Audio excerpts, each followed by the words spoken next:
Good afternoon and good morning and good evening to everyone depending on where you are. Welcome to this second section of the World Migratory Bird Day Global Light Pollution webinars. My name is Vivian Fu, Communication Officer of the East Asian-Australasian Flyway Partnership Secretariat, and I will be the moderator of today's webinar, together with Mr. Florian Kyle, who will be the moderator for the Q&A sections. World Migratory Bird Day is an annual global awareness raising campaign, highlights the ecological importance of migratory birds, and it is celebrated on every second Saturday in May and October, which is the coming Saturday. The webinars are jointly organized by the Convention on Migratory Species, CMS, the African Eurasian Migratory Waterbirds Agreements, IWA, the Environment for the Americas, and the East Asian Australasian Flyway Partnership is joining for the first time to organize the World Migratory Bird Day event. This year, the theme of the World Migratory Bird Day is light pollution, with the slogan, "Dim the lights for birds at night." This is the first session yesterday was on show, providing an overview of the issues of light pollution impacts to migratory birds. And today, this section will specifically address the solutions and policy needed to tackle the problem. Today, we have 3 speakers from different parts of the world, sharing with us solutions to tackle this impact of light pollution on migratory birds with the perspective from global, national, and city levels.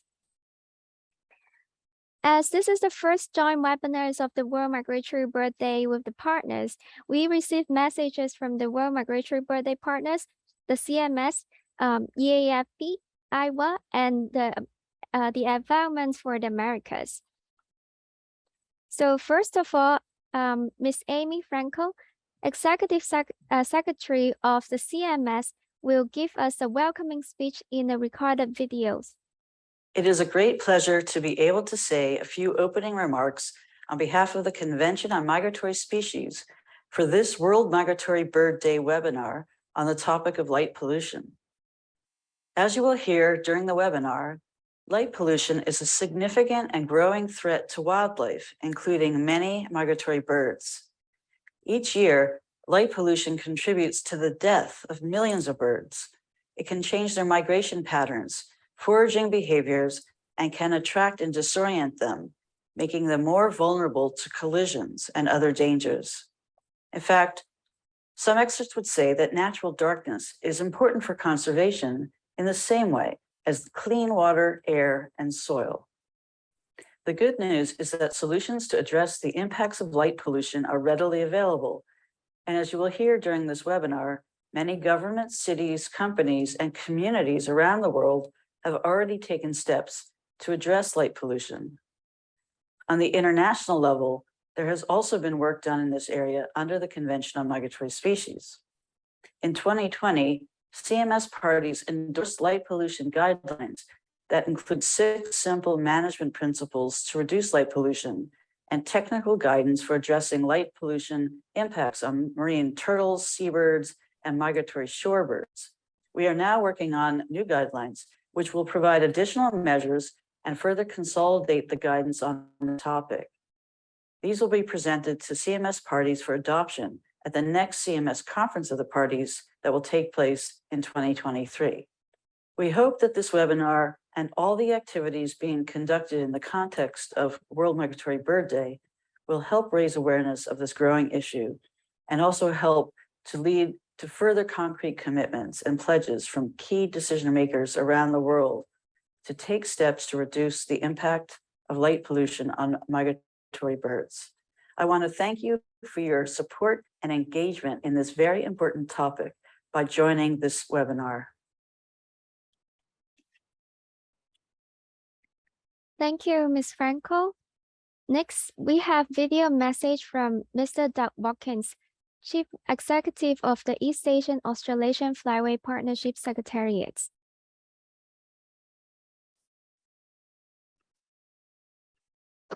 Happy World Migratory Bird Day. I'm Doug Watkins, the Chief Executive of the East Asian Australasian Flyway Partnership Secretariat. Joining with the Convention on Migratory Species, the African-Eurasian Migratory Waterbird Agreement, and Environment for the Americas, EAAFP is actively supporting the global campaign to raise awareness of migratory birds and their migration.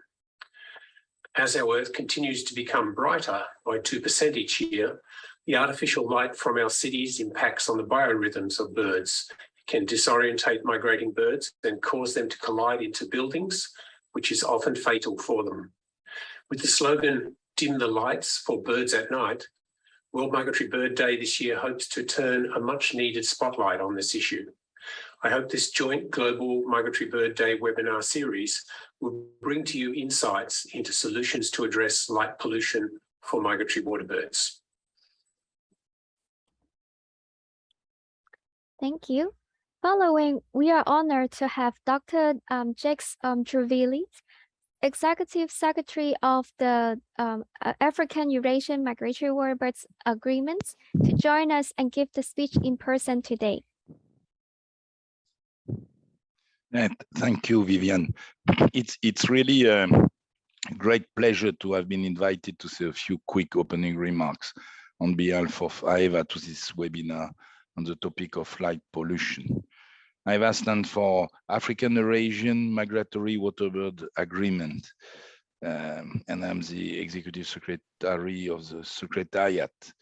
We are bringing 83 parties together to work on a collaborative mode. And AEWA is also one of the main partners behind World Migratory Bird Day. In fact, we launched this World Migratory Bird Day in 2006, dealing with avian influenza, which is still an issue to discuss also. And there is a lot of concern. But this year, we are focusing on the topic of light pollution, and more we are seeing that light pollution is being recognized as a threat to migratory bird and other wildlife. And yesterday, during a seminar, we got a lot of information from the USA showing that not only songbirds are attracted by the lights, but also many waterbirds, many shorebirds are either disturbed or attracted by the light from the cities, from the road. And it's really, we are really concerned also by seabirds, which could land on ship or on land and are not able to find their way again to the colonies. Since some months, most of the developed countries in Europe have to decrease their consumption of energy because of the international crisis on the borders of Europe. Saving energy in many countries will imply reducing light not only along public streets, but also in many buildings. And we have to build also on this opportunity that the crisis represents to explain the impact on light pollution on birds. So in a way to show people that reducing light is not only due to this energy crisis, but also it's good for biodiversity. And we should ensure that we will not come back to kind of business as usual once the crisis is over. We are delighted that the topic of light pollution has received growing attention in the context of World Migratory Bird Days this year. And I hope that this seminar, which I've organized together with our main partners in the America, in Asia, and CMS on the global level, will also contribute to this. And finally, thank you for your interest for this important topic. And I wish you an interesting and enjoyable webinar. Thanks a lot. Thank you very much for the message. And last but not least, let's welcome Ms. Susan Bonfield, Director of Environment for the Americas, to deliver the speech for us today.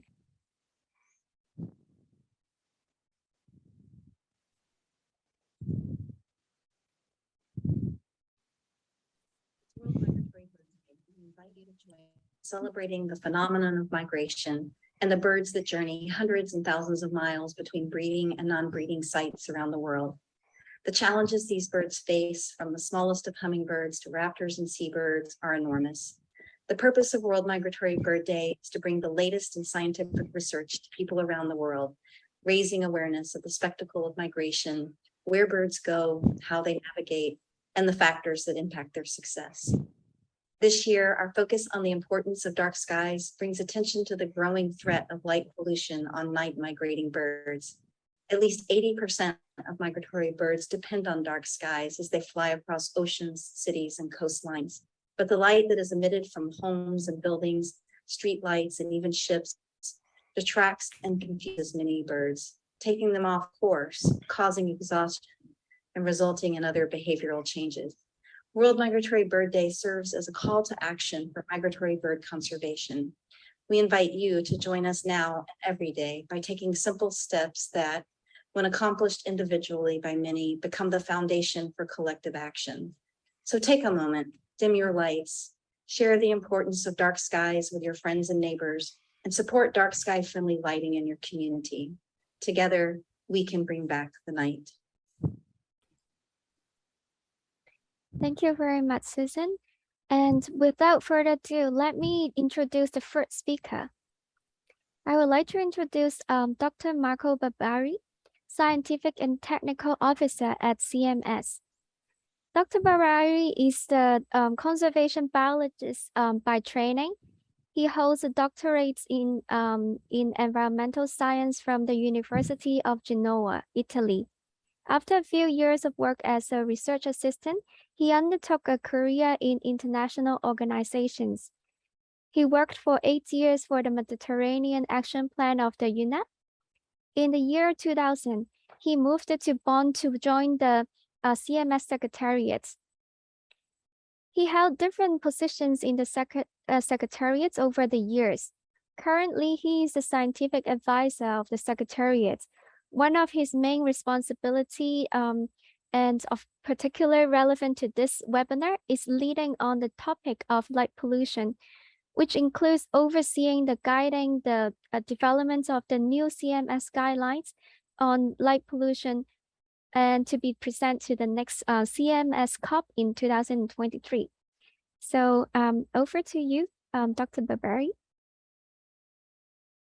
Thank you very much, Vivian, and good day to all those who have joined this webinar today. I'm very grateful to the organizers for having invited me to be part of this of today's program. Let me just say, I mean, a few elements of my presentation has already been say mentioned in the introductory remarks from Amy Frankel that we just heard. I will maybe just go into a bit more of details on the initiatives which have been undertaken by CMS in relation to light pollution.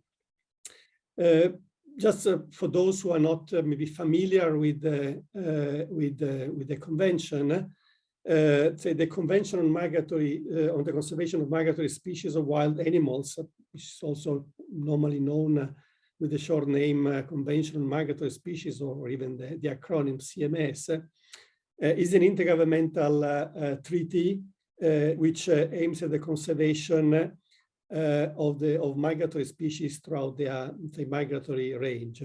So it is basically is an intergovernmental treaty. The convention focuses on species which cross international jurisdictional boundaries in the course of their migration, and therefore which are subjected to different management regimes throughout their life cycle. And this explains, illustrates well the very reason of existence of the convention, which is to provide a platform for the coordination of policies and measures for the long-term conservation and sustainable use of migratory species. Now, let me go into, I have prepared just a few slides to support the presentation. Let's see if it comes. Is it okay? Yes. Yes, we can see. Okay, good.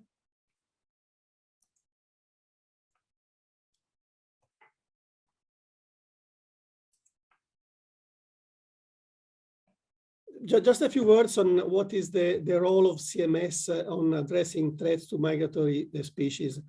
CMS uses different approaches in achieving its general aim of conserving migratory species. One of these is the identification of factors which have a significant impact on the conservation status of the species dealt by the convention, and the development of measures and policies to try to mitigate those impacts. So basically, the development of policies and tools is really probably the main role of the convention in threat abatement. However, the convention also aims at providing support to member states for coordinating the implementation of these policies, though normally the responsibilities of that is largely on the member states themselves. And then, last but not least, to raise awareness of governments, which are our primary client, but also other stakeholders, including the general public, on threats to migratory species and options to mitigate them. Light pollution has a significant threat to migratory species, has been recognized under CMS by the 13th meeting of the Conference of the Parties, which was held in India in 2020. Of course, the impact of and the effects of light pollution on migratory species have been known for much longer than that, but probably the real the extent of this impact is becoming say known and understood only now, and this is why probably this light pollution has been identified as a standalone issue to address under the convention at the last meeting of the Conference of the Parties. It was actually the initiative of the government of Australia and of the European Union and its member states to separate say submissions that the issue of light pollution was brought to the attention of the Conference of the Parties. The main response was the adoption by the Conference of the Parties of a resolution on light pollution guidelines for wildlife, which inter alia endorsed national light pollution guidelines for wildlife, including marine turtles, seabirds, and migratory shorebirds that have been presented to the Conference of the Parties by the Government of Australia, and that the conference endorsed for use under the convention, urging its member states to use the guidelines, but also recommending their use also by non-parties and other stakeholders.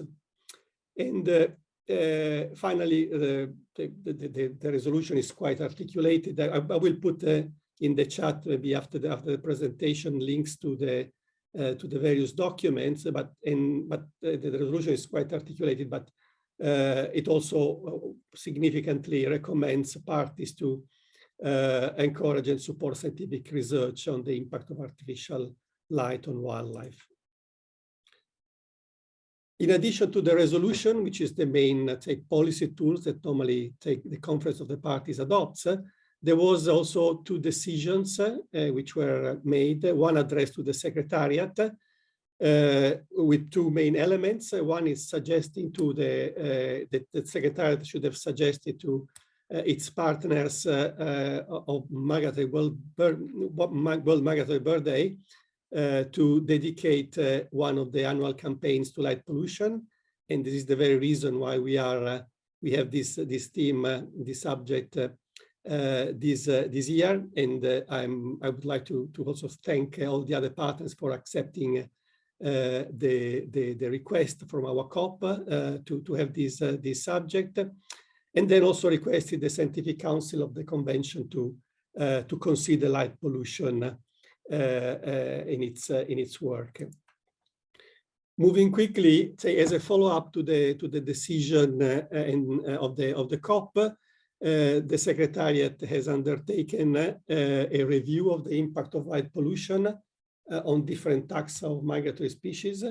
A document was presented to the last meeting of the Sessional Committee of the Scientific Council, whom on the basis of that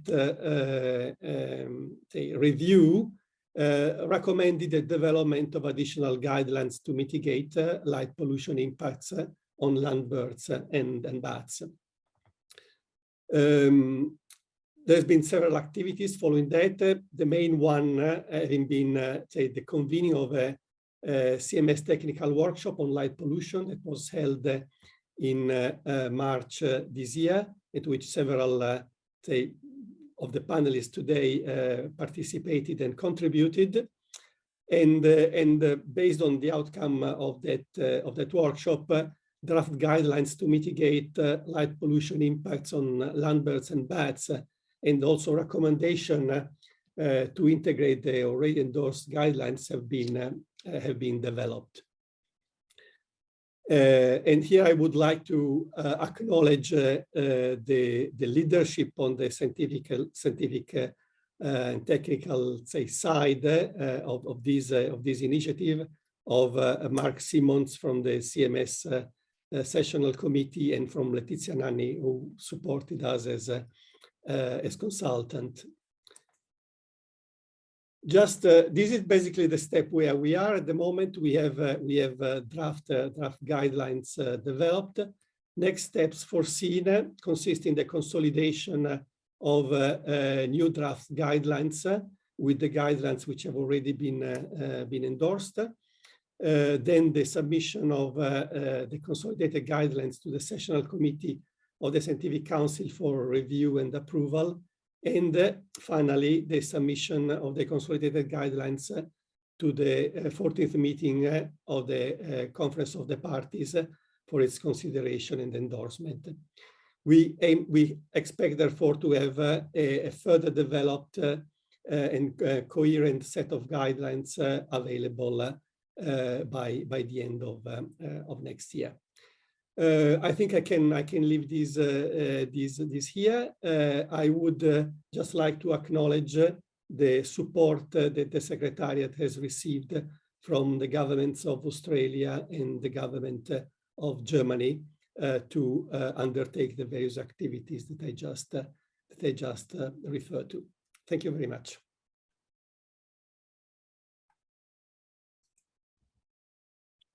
Thank you very much, Dr. Babari, for the briefing on the CMS guidelines on the light pollution. And our next speaker will bring us a perspective from the national level. As you have heard, the Australian government brought us the decision paper on also the light pollution guidelines for wildlife, and which was adopted during the CMS COP13 in 2020. And today they are with us and brought us, first of all, an animation to promote the issues of the light pollution. And this animation is also now available on the World Migratory Bird Day YouTube channel with 4 languages available. And so let us enjoy this video first, and it will then bring us to Mr. Cesar and McGill to share their work to tackle the light pollution in Australia with us. So thank you. Artificial light can be harmful to birds, particularly nocturnal seabirds and shorebirds, even from long distances. It can disrupt their sleep, breeding, migration, and cause collisions. It reduces their ability to forage and can make them vulnerable to predators, particularly fledglings. To help Australia's birds, avoid illuminating their feeding and resting areas or migration pathways. Reduce light during breeding and migration seasons. Limit use of artificial light around jetties, wharves, marinas, and at sea. And use low-intensity, appropriate coloured lights only where and when you really need. Play your part to help our birds by reducing your light pollution. Consult the National Light Pollution Guidelines for Wildlife to find out more about how you can help. Let's switch off light pollution together. Thank you. I hope you all enjoyed this short animation. It's really well done. And next, I would like to introduce our next speaker, Mr. Cesar St. McGill, Senior Policy Officer from the Department of Climate Change, Energy, the Environment and Water of the Australian Government. Mr. St. McGill works on the light pollution policy for wildlife, and he has been working on the light pollution since 2020. And most recently, he's working on the further developing the Australian's national light pollution guidelines for wildlife. So over to you, Cesar. Thank you. And Viola, can you share your screen? So apologies, everyone. I had this lovely dynamic PowerPoint that just couldn't be shared. So I'm going to go through the PDF version. As Vivian said, thank you, Vivian, very much for that. I'm Cesar San Miguel. I work for the Migratory Species section of the Australian Department of Climate Change, Energy and the Environment and Water. Sorry, it's a mouthful now. And today I'm going to talk about light pollution and how it may impact migratory birds and other wildlife. And also how we're kind of dealing with it in Australia. But before I begin, I would first like to acknowledge the traditional owners on the respective lands that attendees are meeting on today. I'm currently speaking from Ngunnawal country here in Canberra. I would also like to pay my respect to traditional elders, past, present, and emerging, and recognize their continuing connection to land, sea, and sky. Next slide, please, Vivian. So, yep, we'll try to very quickly cover, and I apologize if some of you have already gone over some of this stuff, but we'll do a recap on what light pollution is, why it's a problem for migratory birds, and the National Light Pollution Guidelines for Wildlife here in Australia. So, next slide. Whoops, one moment. So almost all life on Earth has evolved over millions of years to be adapted to daily cycles of darkness and light over the 24-hour period, as well as lunar cycles, where nights are brighter during the full moon and darker during the new moon. And next slide, please. And seasonal cycles, so from longer nights and shorter days in the winter and longer days and shorter nights during the summer. So over evolutionary timescales, organisms that adapted to these predictable light-dark cycles have been successful. And so this has been really key because we need to understand, the function of light and dark and how it facilitates a healthy environment or healthy ecosystem before we can even begin to think about addressing it at a national level or through policy. So just for, as we think about that, obviously diurnal species like humans require the night for rest, recovery, and refuge, as do a lot of other diurnal or daytime species. Next slide, please.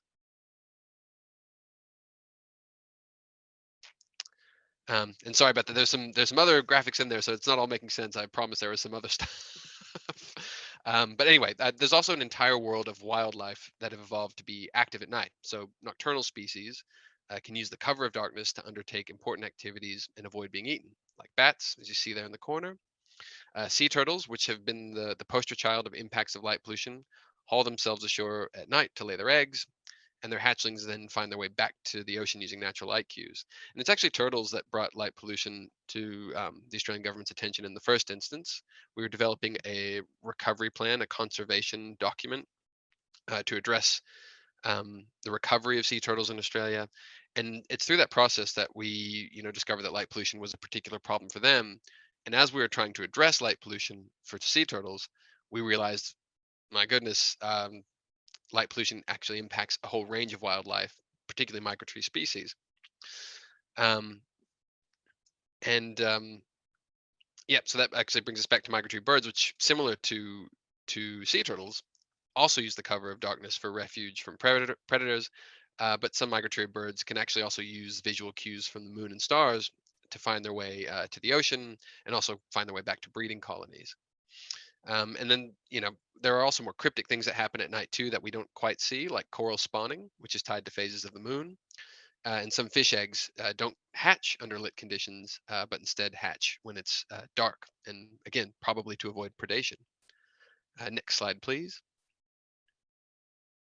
So basically, we know that natural darkness is essential for wildlife and ecosystems.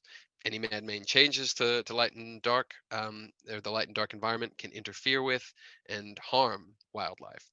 So our use of artificial light at night, such as streetlights, cars, boats, homes, commercial buildings, all of this artificial light becomes light pollution when it's unwanted, inappropriate, or excessive, and begins to have those negative impacts on wildlife.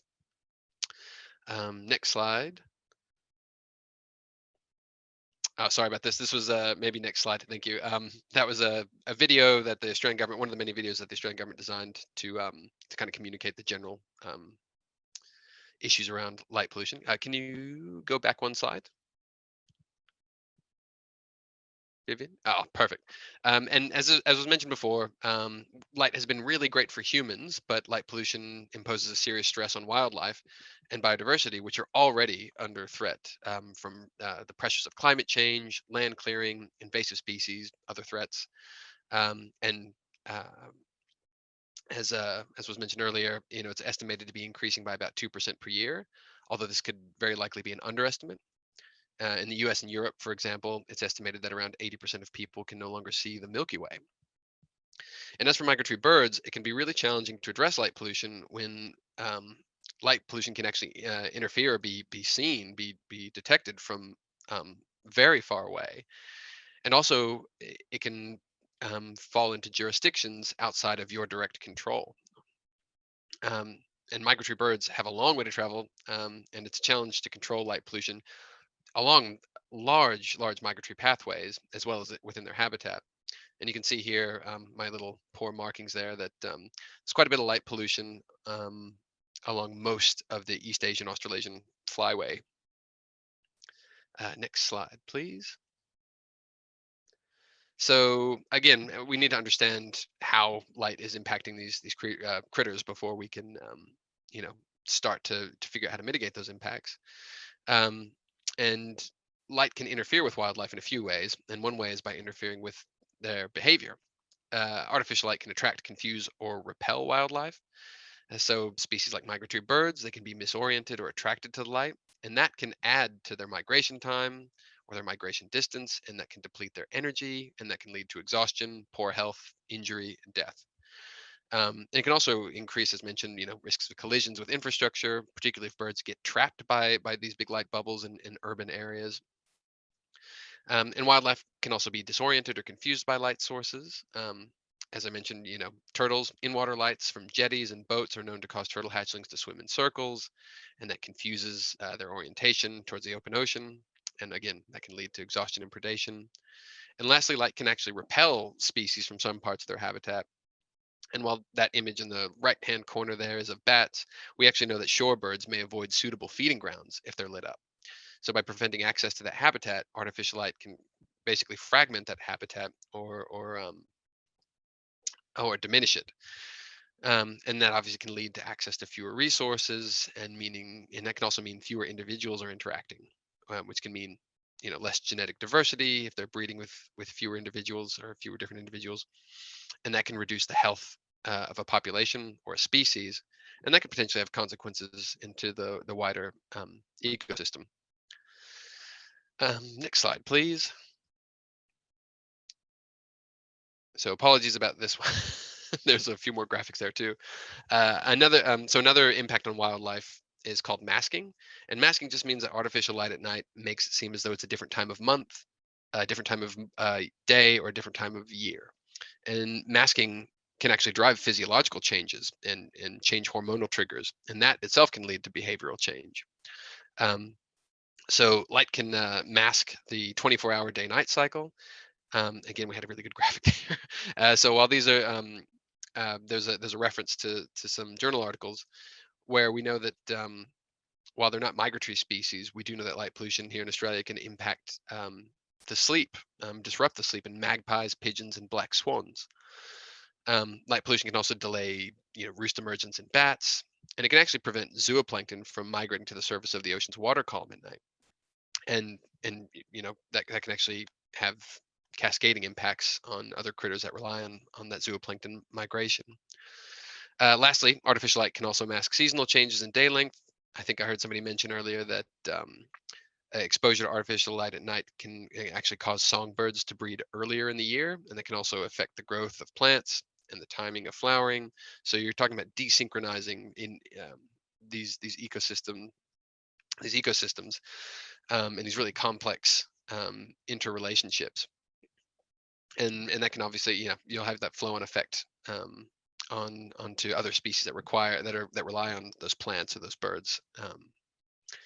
So again, apologies about the complexity of that graphic. There are a lot of subtle changes between the left and right image. If you want to see them, you can actually go to the Australian government website, which I'll share with you in the chat, and you can get more about, see more of our light pollution comms documents. Next slide, please.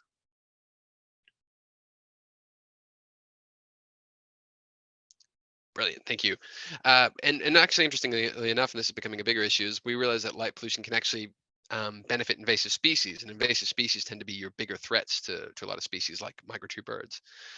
We know that cats and foxes may potentially benefit from seeing birds at night because they're visual predators, and getting a little more visibility at night may make it easier for them to find birds.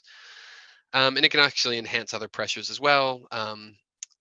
Reptiles like cane toads here in Australia or geckos can benefit from artificial light. They'll sit around poles here in Australia and eat a bunch of insects. And cane toads are a particular problem. They put pressure on a lot of different species, including migratory birds in Australia. It can also benefit other birds invasive birds, which don't belong in certain habitat, as well as invasive plants. So, sorry, all that to say, next slide, please, that there are a variety of pathways that artificial light impacts the environment, and these are really key for us to understand at a national government level or even at a local level. We understand that it can impact behavior, it can impact physiology, and that can lead to ecosystem changes. So it's pretty clear for us that we need to address light pollution in some way, or as well as understand it.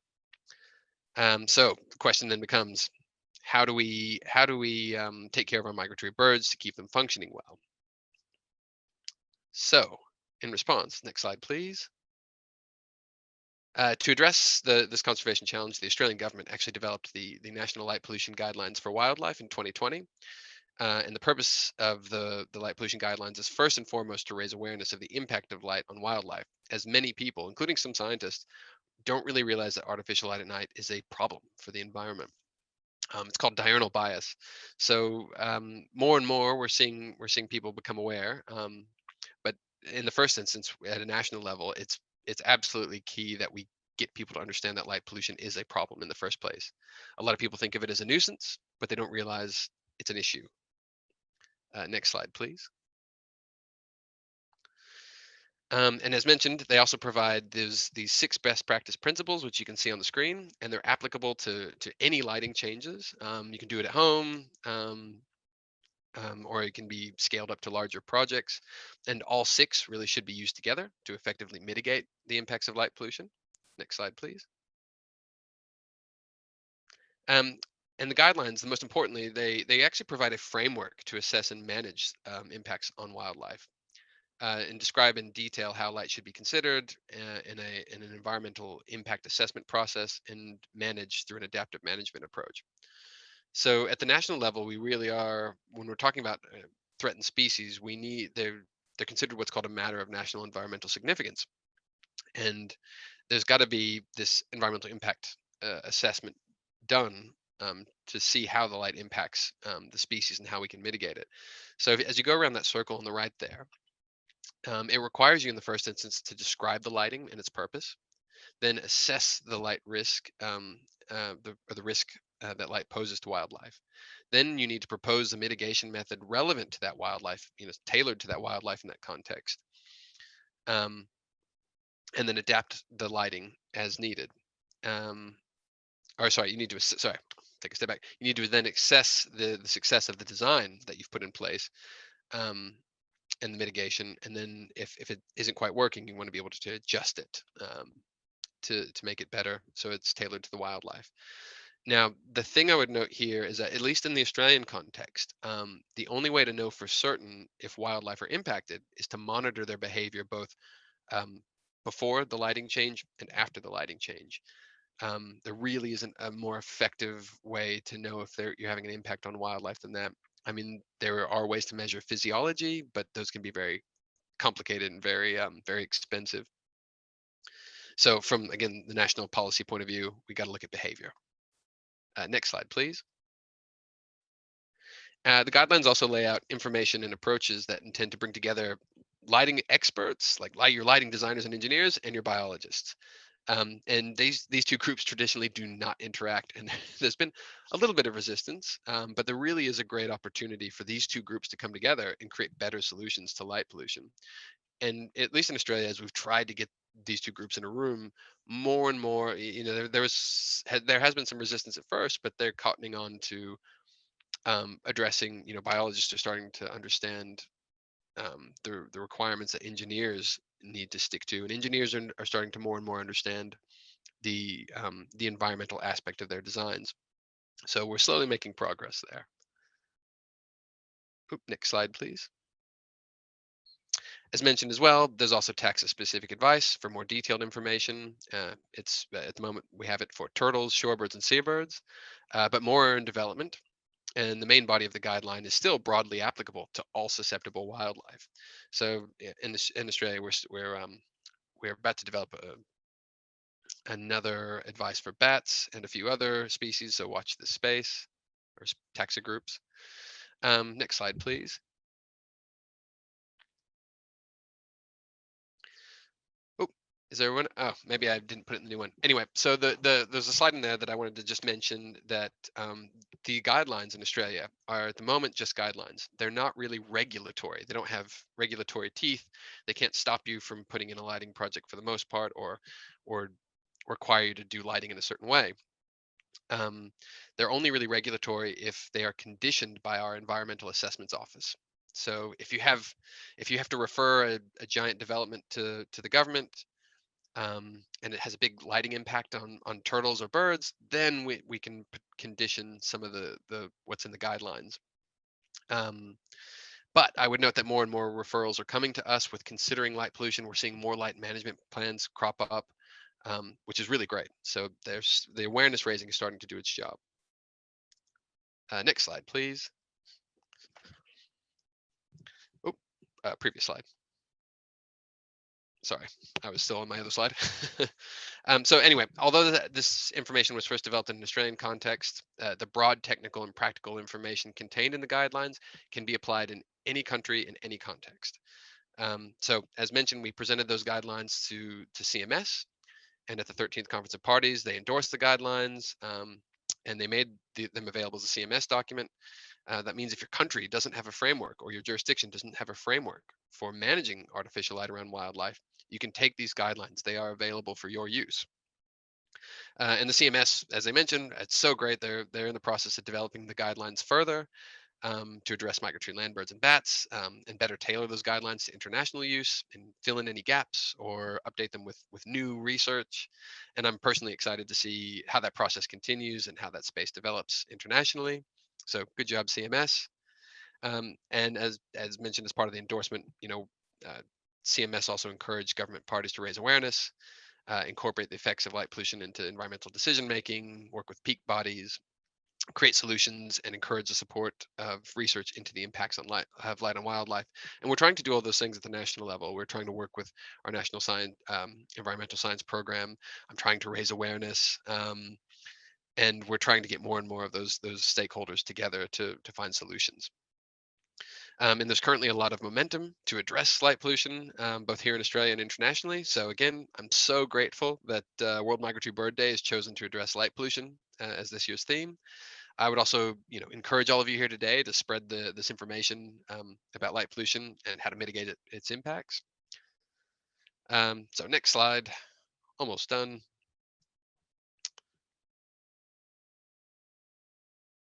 Beautiful. So in summary, light pollution is increasing and it harms a variety of wildlife in a variety of different ways. And that can have, mitigating the impacts of light on species like birds or migratory birds can really have flow-on effects to other species. So it's important for whole ecosystems.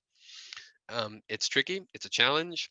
Migratory birds occupy a large amount of space or inhabit a lot of space on the planet across several jurisdictions.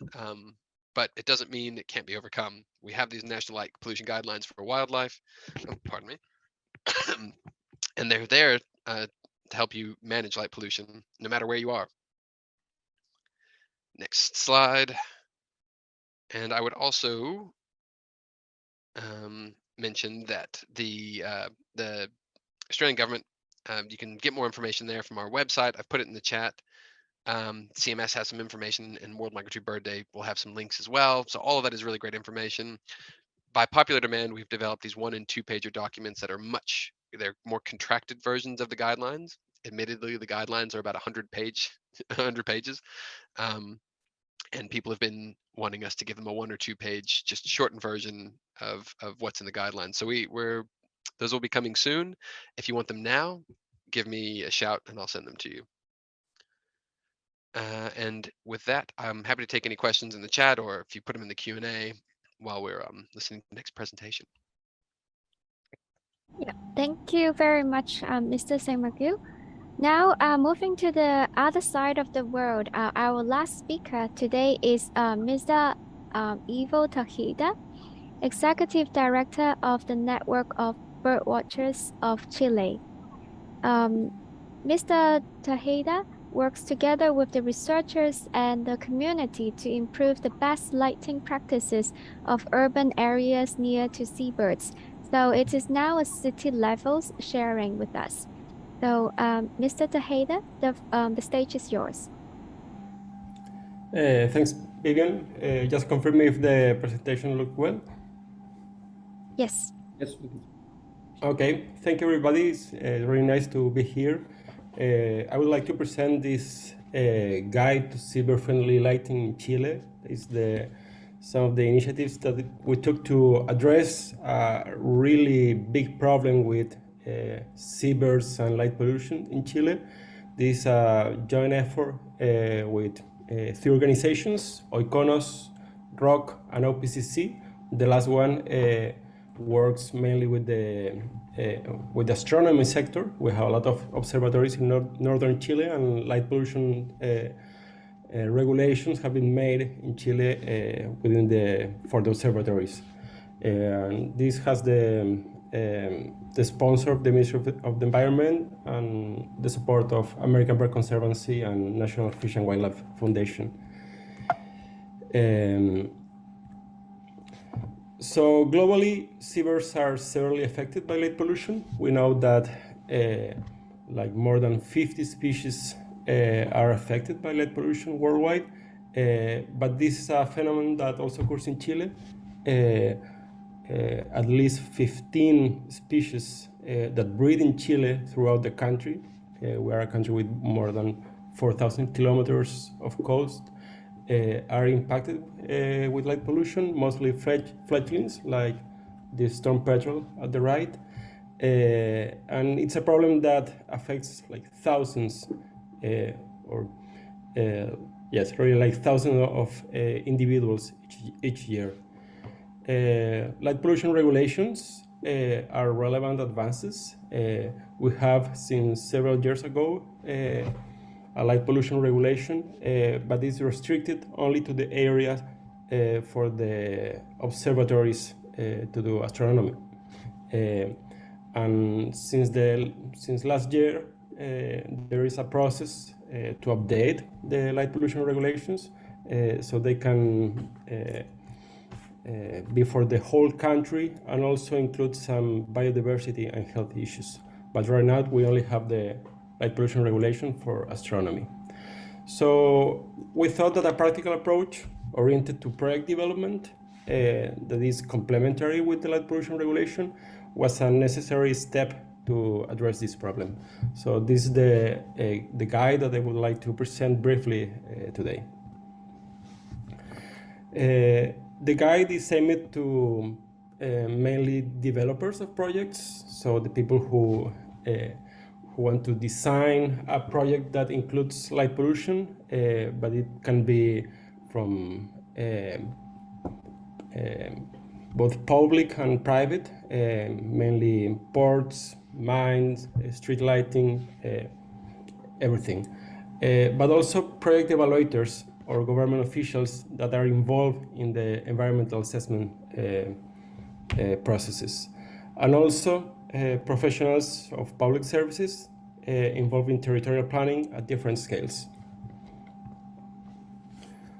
This is like how the guidelines look like. I think we were kind of inspired by the Australian guidelines that were presented before, but we thought that it was necessary to do something especially for Chile.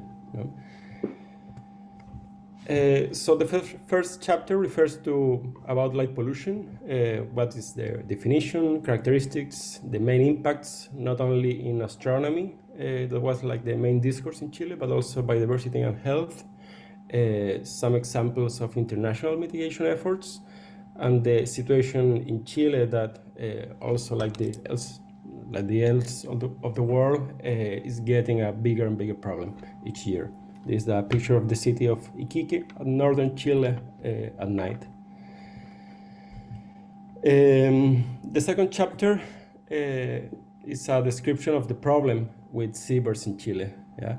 As I said, this is really a huge problem that affects several thousands of seabirds each year, and we describe the main species affected in Chile, making a review of the state of the art right now.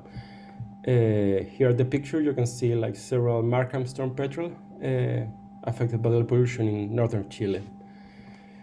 And here are some pictures of what it looks like, the problem with light pollution and seabirds in Chile. It affects more than 15 species, as I said, like diving petrels, storm petrels, also shearwaters. So, and at the middle you can see like some Markham storm petrel being rescued, so they can liberate it later. The guide presents this infography referring to the most affected species. And also it was really important to identify the main areas where this occur. So as you see on the map, on northern Chile, there are several breeding colonies of storm petrels that some of them are in the middle of the desert and were discovered like quite recently. It's like a work in progress, and each year we know better where these storm petrels are breeding.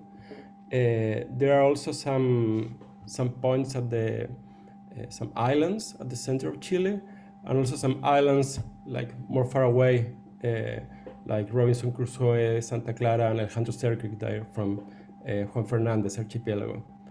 And there also we have problems with light pollution, like in the Andes, in the mountains at central Chile, where some storm petrels also breed, but the colonies aren't discovered yet. And it was important, like in a parallel work, to maintain like a special database of where the colonies are. So we have like a lot of problems with projects that are developed in the northern Chile in the desert, mainly for energy, like solar and aeolic power, and some mines. So they really don't know yet where, if there are some colonies breeding sites of storm petrels near where they are going to place. The next chapter shows the regulatory context in Chile. We have some light pollution regulation, as I said, but there are some other regulations that affect light pollution, like the base environmental law, some municipal ordinances in some municipalities. There are also some public lighting regulations and the species conservation plans for some endangered species. This is mainly for the pink-footed shearwater and the storm petrels that breed in the northern Chile. And that status that they have a conservation plan is really important for how the light pollution regulations are interpreted. So next, we show some principles for good lighting. These are like quite similar of the ones developed by the International Dark Sky Association. Lights should be useful, targeted with low light, avoiding blue wavelengths and controlled. But then we do some recommendations trying to put the point that natural darkness is the starting point for each project that may affect the breeding sites of seabirds in Chile. So these are some of the examples of the recommendations that are described in the guide that take place or apply the principles in the chapter before. Directing light, the design of the installations, to avoid excessive illumination levels, to apply dimmers, time restrictions, adaptive lighting, and minimizing the use of cold lights. And next, that this is something is very important for us, and it's similar of what was in the Australian guidelines, is to propose 6 steps, iterative steps, for environmental assessment of projects that may affect seabirds with light pollution. I think that right now these steps are just some of them are being really developed by projects that do have to pass with environmental assessment, but more projects may use these steps in the future. So the first is to characterize potential seabirds that are impacted for light pollutions. Then describe the illumination objectives, describe the potential impacts that may occur with seabirds, and for the design of a lighting plan. This is something like, it may sound like really a basic step, but most of the projects that affect light pollution, affect seabirds with light pollutions, they don't have really a lighting plan. No, they are just like lights and more lights, and we have this problem that the projects at the desert of Chile, they have like a lot of sunlight in the day, so with the sun energy is like really cheap over there, so they are putting more and more lights. So we hope that in the future more projects can design a lighting plan, then assess and quantify the expected impacts, and at last to monitor and to evaluate if the plan that was designed is really working in terms of the impacts for seabirds. So these are the steps that I described before that are in the guide. And lastly, we propose that land use planning, that in the case of sensitive natural areas that are to be protected from light pollution, we propose the recommendation to generate a lighting master plan. This is something like quite new for the country, that we hope that in some areas, in some islands, for example, and in some important areas in the north of Chile, near the breeding grounds, they may have this kind of planning in the future. The guide also have some case studies of how light pollution has been treated in in some different places.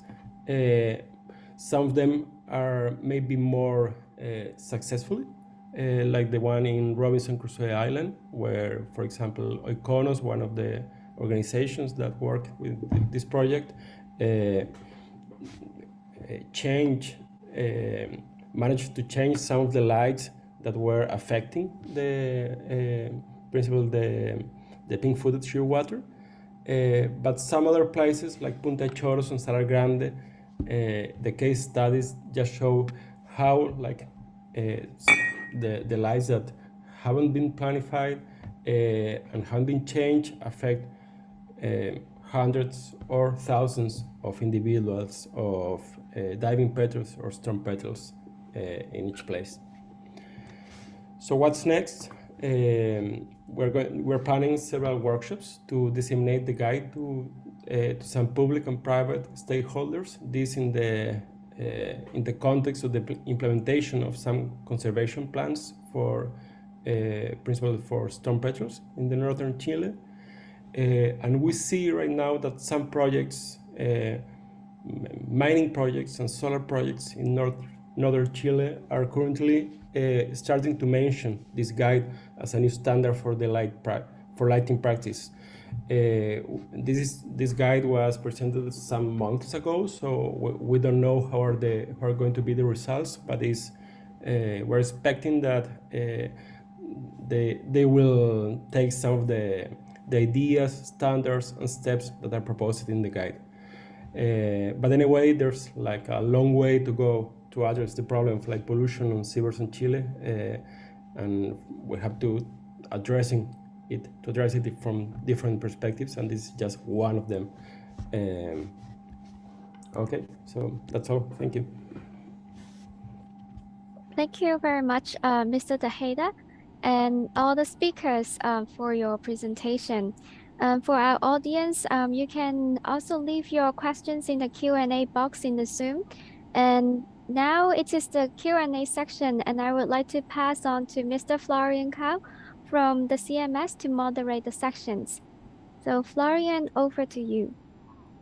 Okay, thank you very much, Vivian, and a big thank you to all the speakers and participants of this second global webinar on the topic of light pollution, marking World Migratory Bird Day. Thank you very much. It's been informative. And I'd like to just hand over to the audience. I see there was one question already posed. We have a question from David Smith. It's been answered already, but I think it might be valuable for others as well, so I'll just read it out. So the question to Cesar is, how successful have the national light pollution guidelines for wildlife been? Do you have any case studies showing the benefits? And how do you ensure guidelines are followed? Is there a need for legislation? Maybe we can just talk about that briefly. And I'm opening up. Anyone has questions, please add them in the chat. Thank you. So I guess I'll go ahead and give you an audio answer. So yes, the guidelines have only been published for about 2 years. So timeline on taking the guidelines and implementing them and seeing action on the ground can actually be quite long, because when you're looking at impacts on species, you often have to monitor over multiple seasons depending on the species. It could be a breeding season or a migratory season. So we're still in the process of collecting that. I'm actively looking for somebody who's taken the guidelines and implemented them to see if there's been benefits, if they've been useful in a very practical implementation sense. But as I said, one of the purposes of the guidelines is awareness raising, and in that way they've been very successful, because they've spurred on people to write to the government, to write to the minister. It's spurred us to develop the animations to really explain the issue better. It's helped us identify that we need to develop some shorter guidance documents, some 1- and 2-page documents. So in that way, they have been successful. They've been getting conversation going. They've started to trickle into media and social media, and it's actually helped councils, local governments, say, look, there are these guidelines from the national government. How do we implement these in a local scale? How do we make lighting ordinances a little stricter or a little smarter, a little better? And so there has been more and more councils, been more momentum being driven in part by the National Light Pollution Guidelines. If we hadn't have done that, a lot of those conversations probably wouldn't have happened. People may have grumbled about light, but they wouldn't have had guidance or a framework for helping them think about light pollution in their context. Thank you, Cesar. I don't see any other questions, but in the absence of questions, I'd like to throw one in. Yesterday in the webinar, we had an interesting comment coming from the audience about the impact of cruise ships off the coast and potentially being a source of collision attraction for many migratory birds that are flying over the water. And I'd just like to throw into the room to both Cesar and Ivo, if you have any information or any incidences that you can talk about, talking about vessels and the impact of shipping off the coast of Chile or in the Australian context. Yeah, I can answer that. In Chile, we have like anecdotal evidence that the impact occurs. We know from cases like in vessels near the ports in northern Chile, where sometimes like dozens of storm petrels have been found, and also at the south of Chile, where there are a lot of breeding colonies of some other seabirds, and normally the landscape is more obscure, so there aren't so many cities, like big cities with lights. So it's something that we know that it happens. It hasn't been quantified, and at least, for example, in the conservation plan for storm petrels in northern Chile, it has been identified to something that we should focus in the future, and like a first step is to quantify it, to describe the problem, so how it is right now. But we don't have like a real knowledge of when, where, in which lights, and it's something like more difficult to address. There are, for example, we have some evidence of a vessel, I think, I don't remember from which country it was, but there are different countries involved with the flags of these vessels. So, and there are some regulations specific for the ships. That's the situation right now. Okay, thank you. Yeah. Any other questions? I'd have another one in the absence of any questions from the audience. Generally, focusing on cities. In the Australian context, is there a focus on cities and the impact of cities and the light pollution emitted by cities? As we have heard, generally, the topic is still very much emerging, and from what we heard yesterday and the research is all still very new. But what we are seeing at least from the research that Jeffrey Buhler presented yesterday, is that theoretically one could trace shifts in migration along lines of major cities. And the question for me is, what kind of, what does that mean? What does that mean for us in terms of how we target the communication in the future, in terms of where are the main problems when it comes to light pollution on a flyway scale? Really thinking beyond the national context, but on a flyway level. If anyone of the speakers have anything to say, or maybe others in the panel group. I can start off, but I'm sure that a couple of the other panelists might have some more insight. So in Australia, we're just starting to kind of look at those mass migrations in the way that the United States has, because I know in one of their migratory pathways, they're looking at Doppler radar to see migratory birds and how the impacts of light may be influenced or maybe influencing their migrations. In Australia, I think they're just starting to kick something off the ground there. But we're also really unique in Australia because we have quite a bit of darkness. And migratory birds kind of go all along the coastline in Australia, but humans are also all along the coastline. mean, that's where about, I think, 85% of our population is.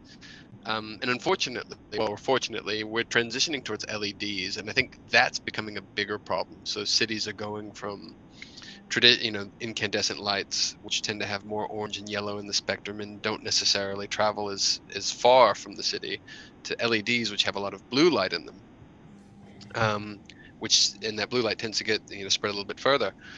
So I think focusing on smarter lighting systems is probably a good way to start. How do we, in our transition to LEDs, which use much less electricity, and help us with energy efficiency, how do we do those in a smarter way, and also manipulate the wavelengths in them to make them appropriate for wildlife, and also not emit as much light. For as long for certain durations of the night, or shield them better. I think it's going to be about smart lighting systems moving forward if you want to control the urban area, or the sky glow from urban areas, because it is tricky. Once that light's there, it's very expensive to change, and that's been a real challenge too. Okay, yeah, just as a reminder, I see no further questions, and I think me asking two is enough. I just wanted to point out World Migratory Bird Day is taking place tomorrow. It's the second peak day of the campaign. As you heard in this webinar, light pollution was a focus because it was requested also from 133 countries that are party to the Convention on Migratory Species. What we're seeing clearly, we're just a drop on the stone at the moment, and this topic is an emerging topic. And World Migratory Bird Day this year, I think in many ways has started a ball rolling, or has contributed to something that started in Australia and is working in many other places in the US. You have a lot of work being done, but internationally, I think it's still a very much emerging topic. And we hope that through World Migratory Bird Day, we manage to get a little bit of attention, and especially through these webinars that we've been doing, which have been really full of rich content, and great presentations that we will be making available for a wider audience through YouTube after this session. So just to wrap up, I also want to again thank all the speakers. Thank you very much for taking the time. I know, Ivo, it's past 3 a.m. in Chile, and it's been an incredible show, especially also with the team, the World Migratory Bird Day partner team with Vivian and Susan and everyone tuning in and helping to make this webinar a success. So thank you, everyone, and happy World Migratory Bird Day tomorrow, wherever you are. Thank you. Thank you. Bye. Bye.